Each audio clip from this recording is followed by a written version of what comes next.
present a very strong case. The evidence will be powerful. The evidence, some of it will be new.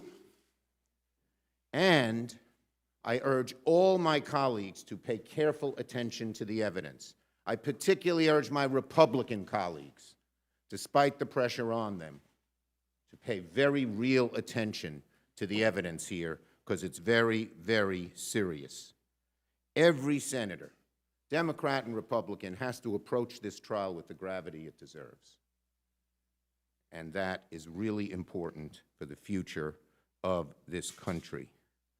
A mob of white supremacists and insurrectionists and domestic terrorists falsely believed the election was stolen and tried to overthrow the government.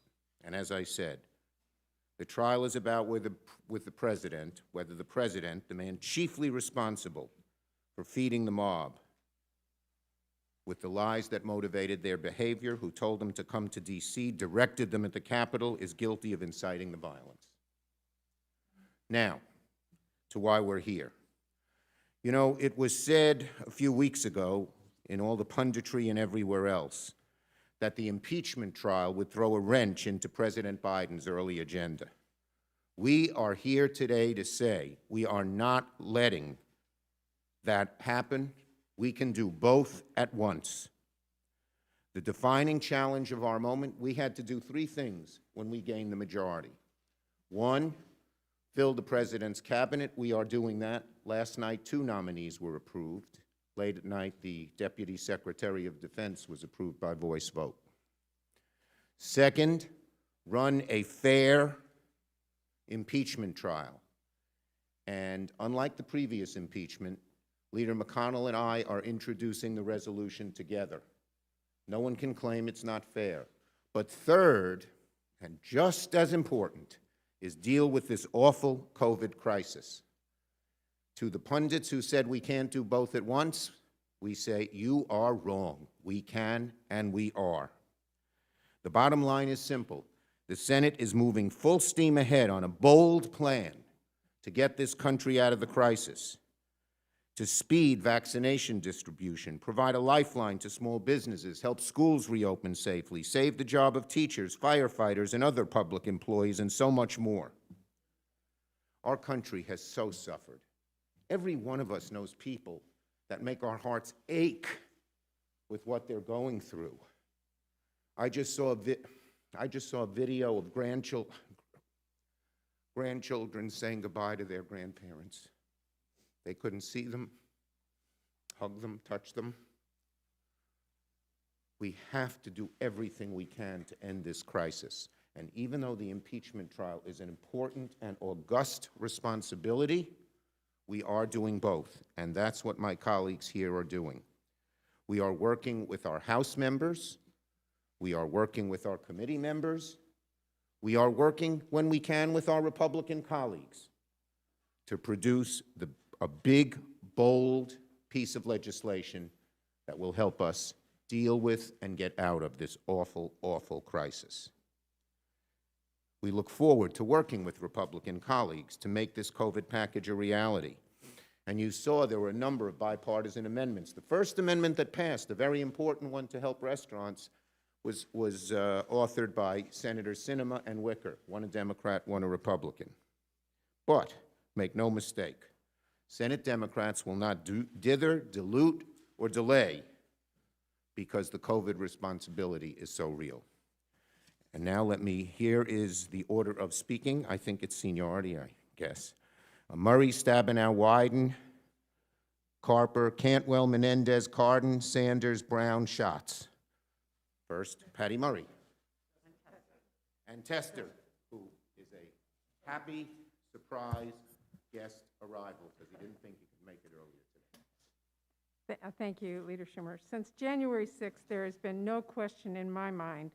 We need to do everything we can to make clear that in our country, brute force cannot win over people's voices and votes.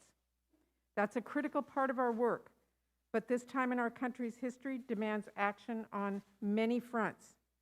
We have an administration to staff up, Qualified, experienced experts can get to work leading our nation's response to COVID-19 and making sure we can come back stronger and fairer.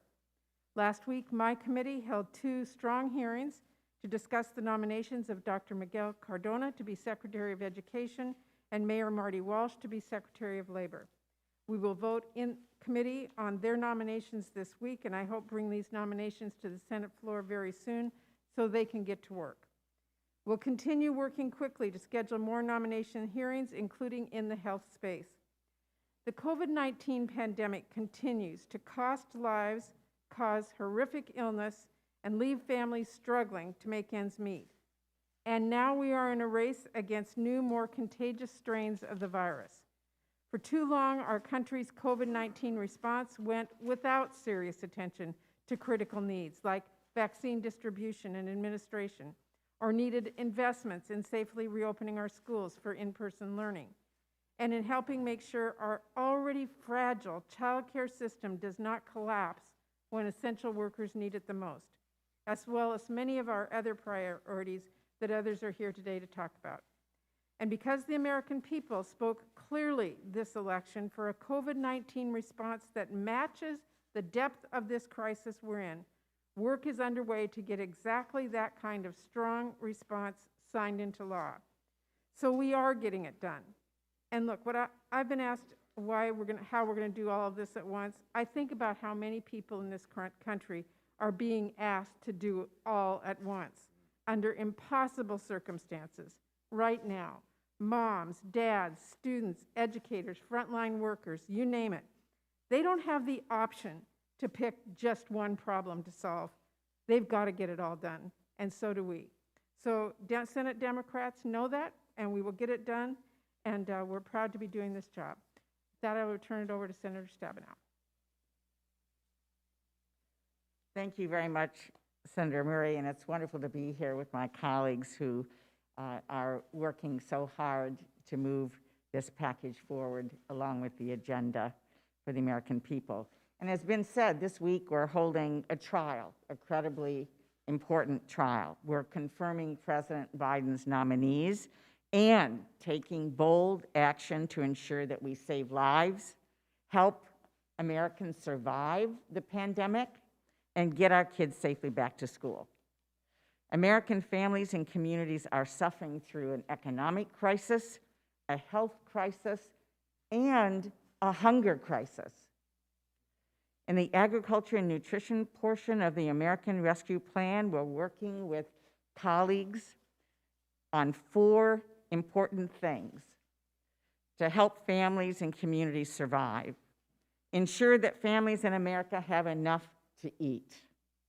Close the gaps in our food supply chain, including providing PPE to food processing and farm workers, providing critical support for rural hospitals, and helping farmers who have been left behind. And on that note, I want to thank Senators Booker, Warnock, and Lujan for introducing their Emergency Relief for Farmers of Color Act with me yesterday. Families, farmers, and communities need to know we've got their back. And that's what the American Rescue Plan is all about. Now to turn to our esteemed Chair of Finance Committee, Ron Wyden.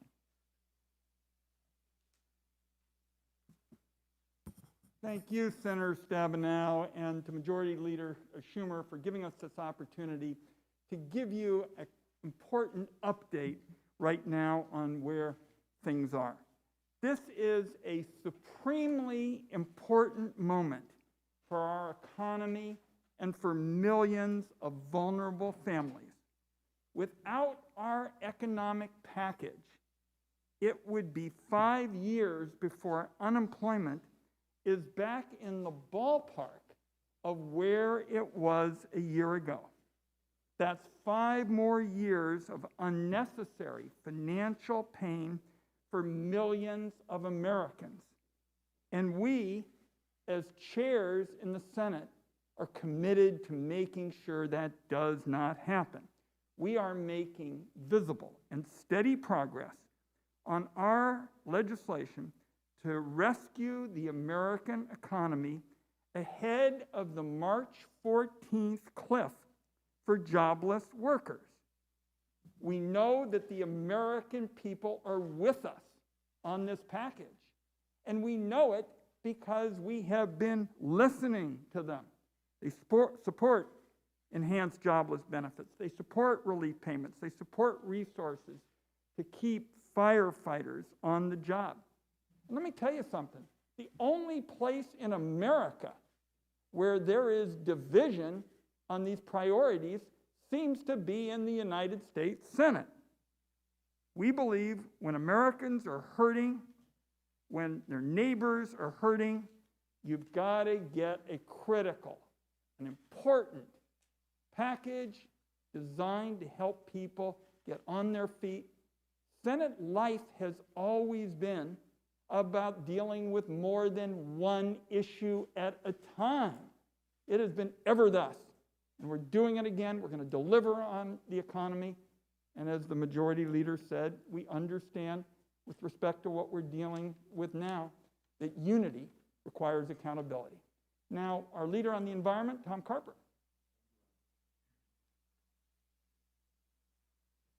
Thank you, Ron. Good morning, everyone. Thank you for joining us today. A few days before his inauguration, I had the privilege of talking with then President-elect Joe Biden about priorities as he assumed the mantle of leadership for our country. Among the priorities was number one, accelerate vaccinations, supply, predictable supply, get it moving. Second, build back better. How do we clean up our air, clean up our water, address climate change, and produce jobs? One of the most contentious nominations before the Environment and Public Works Committee, in my time in that committee, has always been EPA administrator. We measure the delay from a hearing or from not naming a nominee until someone's actually confirmed for the EPA administrator, not by days, not by weeks, but by months. This morning at about 10:20, the Environment and Public Works Committee met. We reported out the nomination of Michael Regan to be EPA administrator on a 14-6 vote, a strong bipartisan vote. Next, we expect to have a hearing later this month that focuses on surface transportation reauthorization with a strong climate title. And our expectation is that we will be gathering input from Democrat and Republican senators on what the priorities should be in that surface transportation reauthorization. Our goal is to beat the record we had 2 years ago when we reported out a 5-year bipartisan reauthorization service transportation bill. The goal is to beat that. We reported that bill out in June. We're going to try to report this bill out this year in the month of May. And in addition to that, we're turning our attention to water resources development, water infrastructure, and our goal is to actually beat the end of May goal for the surface transportation, actually do two major infrastructure bills by Memorial Day. We have a couple more nominees that are in the queue. One of those is Brenda Mallory, who's been nominated to be the head of the Council on Environmental Quality, and the second is Janet McCabe, who's been nominated to be EPA deputy. Our committee is a workhorse committee. We get things done, and we're off to a good start. Thank you. Let me introduce Maria Cantwell, with whom I came to this lofty body together 20 years ago. Maria? Thank you, Tom. Thank you, Majority Leader Schumer, for allowing us to be here to speak about these important priorities. Since last February, when the first case of the COVID-19 hit the state of Washington, actually in Everett, Washington, and then was followed by a nursing home outbreak, we have had to focus on the needs of delivering people the type of support they need, and to also think about the impacts on our economy. That really hasn't stopped since last February, and this week is no different. We've had to focus last week on getting this budget resolution passed, and obviously in an all-night session, only to get about 4 hours of sleep and start negotiating with our House colleagues. It's imperative that we continue to focus on the resources to help our economy during this pandemic. We cannot just ignore the issues that average Americans are facing as they struggle to keep their kids educated and to keep their livelihood. That is why the next focus of attention will be on getting more money in the E-rate program, because we have 12 million kids who still can't get access to broadband to have the education advantages that they deserve. We have to continue to focus on our airline sector, which is basically about 5% of our GDP. We need to focus on aviation manufacturing, where we've lost already 100,000 workers, and the potential is to lose another 200,000 workers. We can't afford that.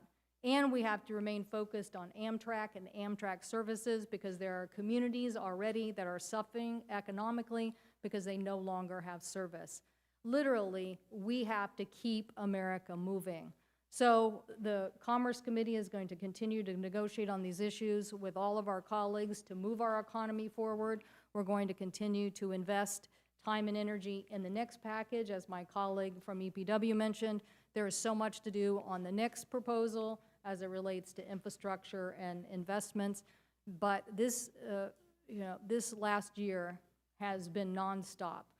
And there have been many things that have faced us as we've negotiated, sometimes losing track of day and time, but we continued to negotiate, and this week will be no different.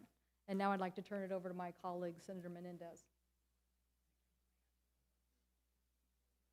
Thank you, Senator Cantwell. We have taken the Majority Leader's requests seriously to work on COVID-19 and related issues during the course of this impeachment trial. For as long as COVID-19 is anywhere, it can spread everywhere, directly threatening the national security, our economy, and the health and safety of the American people. That's why, as the Foreign Relations Committee Chairman, I am working with my colleagues in a bipartisan manner, in a bicameral manner, to fashion the $10 billion in prevention and defeat of COVID-19 in the foreign assistance portion of the current relief package being negotiated. We know that COVID-19 has devastated the world. To date, there have been over 103 million confirmed cases worldwide. More than 2 million people have died, including over 450,000 in the United States. We understand the sense of urgency here. COVID-19 knows no borders. The longer we allow the virus to spread, the more it mutates into new strains. And the more it mutates into new strains, the greater the threat to the efficacy of our vaccines and the ability to rebuild our economy and restore our way of life. That's why our efforts to ramp up America's leadership to fight COVID-19 abroad, to be involved in the various vaccine forums that can create more supply, and to stop new variants before they reach our shore and cost more American lives is so important. I'll just say at the same time, we have reported out not only the Secretary of State, of course, who's confirmed, but Linda Thomas Greenfield, who is the nominee to be the U.S. Ambassador to the United Nations. She is pending a floor vote now. We will shortly be considering the nomination of Samantha Power for USAID Administrator. Yesterday, the committee held a classified hearing on hotspots in the world to instruct where our attention has to come. In my 30 years of doing foreign policy, I have never seen a greater confluence of challenges to the United States of America. We're meeting all of those head on. And with that, let me introduce my colleague, Senator Cardin. Let me thank Senator Menendez, particularly for his leadership on the Senate Foreign Relations Committee. I'm proud to serve on that committee. As a senator from Maryland, I'm prepared to devote the necessary time in regards to the impeachment trial. There's no more serious charge that can be brought than inciting an insurrection in our country. As the ranking member and now chairman of the Small Business and Entrepreneurship, I have to learn how to use those words, chairman. It does. But as the chairman of the Small Business and Entrepreneurship Committee, I will be devoting time to make sure that we can act quickly on President Biden's requests for COVID relief. Small businesses are the growth engine of our nation. We all know that that's where jobs are created, that's where innovation occurs. And we also know that their resiliency is challenged during COVID-19. That's why in the previous packages, we've provided about $900 billion of relief directly to small businesses. But we must do more. And let me tell you the priorities. The first priority, where we must do much better, is to get the COVID-19 under control, to get the virus under control, as small businesses are going to be able to recover. And this package needs to provide that type of relief for vaccine distributions and for the other areas to get COVID-19 under control. And then secondly, in direct assistance to small businesses, we need to concentrate on those smaller small businesses that are in the greatest need. And we intend to do that. And to look at industries that have been the hardest hit because of the gathering restrictions on the number of people, such as restaurants. And we intend to do that, and we'll be ready to act as quickly as we possibly can, and we'll do this as well as be jurors during the trial. And with that, let me turn it over to Senator Brown, the chairman of the Banking Committee. Thank you, Senator Cardin. We have three big things to do. We fight the virus every day. We continue to do that. We hold accountable the people who attacked our democracy, and we help people. In the Housing and Banking Committee, we know that we have to stop the massive wave of evictions in the middle of the winter, in the middle of the pandemic. We've already voted out of our committee on a strong bipartisan vote, Marcia Fudge to be Secretary of HUD. We've also voted out of our committee unanimously, 24-0, Cecilia Rouse, who will be the chair of the Council of Economic Advisors. We will get floor time soon to make sure those go through. We also are about to consider the head of the Securities and Exchange Commission and the head of the Consumer Financial Protection Bureau. We know what we have to do. This plan is about vaccines. It's about putting money in people's pockets. It's about stopping layoffs. We'll be continuing our work on this. The Housing and Banking Committee is working every day on this during the impeachment and after. We've seen the risks of inaction. We've seen the economic and public health risks of inaction on this virus, and we've seen the risk to a functioning government of inaction in the face of Donald Trump's encouragement of violence. We can never make either of those mistakes again. My pleasure to bring forward Senator Tester, who's doing his work well, and we voted yesterday to confirm the Secretary of the VA because of Senator Tester's good work. Thank you, Senator Brown. I want to thank Leader Schumer and everybody that's here today, including the folks that I'm looking at. Look, in a few short while, we'll start the impeachment trial. I think it is critically important we do our job as jurors and hold the people accountable that need to be held accountable through what happened on January 6th. I think if we're going to have unity, there has to be accountability. As chairman of the Senate Veterans Affairs Committee, I will also tell you that making sure our veterans get the benefits they earned is critically important. The COVID-19 pandemic has brought some new challenges to our veterans because many of these veterans already have health conditions that need to be dealt with. COVID has compounded that. And so we need to continue to work to make sure we get adequate vaccines and make sure we get those vaccines into the arms, make sure that we're giving the benefits to our veterans that they've earned. We have a lot of work to do. We are working on it as we speak. And I will tell you that I have never been overworked in the United States Senate yet. And so we have a lot of things to be doing, and we have time to do them. And we need to be, and we are. So thank you all for being here. I want to introduce to you the chairman of the Indian Affairs Committee, Brian Schuck.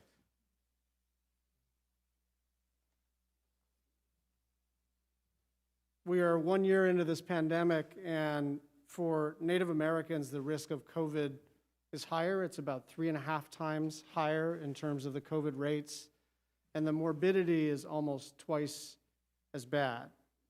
They need help now, and our plan will infuse up to $28 billion into Indian country, making it the biggest one-time investment into Indian country in American history, the biggest one-time investment in Indian country in American history. Billions for the Indian Health Service to ramp up vaccine distribution, testing, and contact tracing, and billions for tribal governments that are struggling to keep other critical services running, and hundreds of millions for Native students to try to make sure that they don't get left behind. Every politician in the entire Congress makes promises to Native communities. This Congress, we have a chance to fulfill our obligation. Thank you. We'll take a few questions. Yes. You'll take one so we can get it around.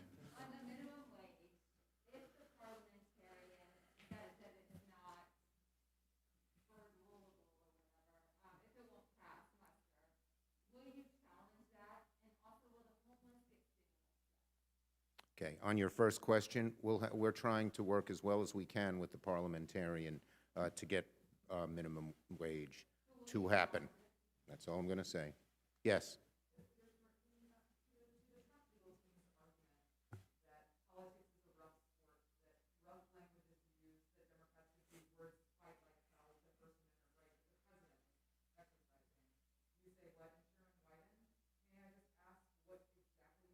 Nope, you get one question each. Okay, you want his or mine?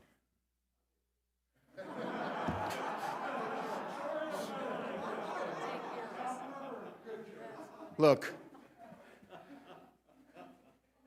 what we're talking about here is the president day in, day out lying about the election, urging people to come to the Capitol, urging them to march on the Capitol, urging people to come to Washington, urging them to march on the Capitol, and people died, people were hurt, our Capitol was invaded. These diversionary tactics one has nothing to do with the other. DeBonis. Mr. Leader, the rules that you've agreed to tentatively with Leader McConnell allow for a vote on witnesses. They're threatening that if you go forward with witnesses, that'll delay all the good work that you were saying that you want to do here today. If you had to take that vote today, would you vote to call it? Look, it's going to be the manager's decision. They haven't made a decision yet whether to call witnesses. There is a vote that will have to be made if they decide to call witnesses, but I'm not going to prejudge. Let's see what they decide to do. But whether they call witnesses or not, and whether there's a vote or not, we will continue to get our work done. This was to me, such an impressive array of people and issues, and just Exhibit A, that we can do all three things at once, and we are. Yes. Last one.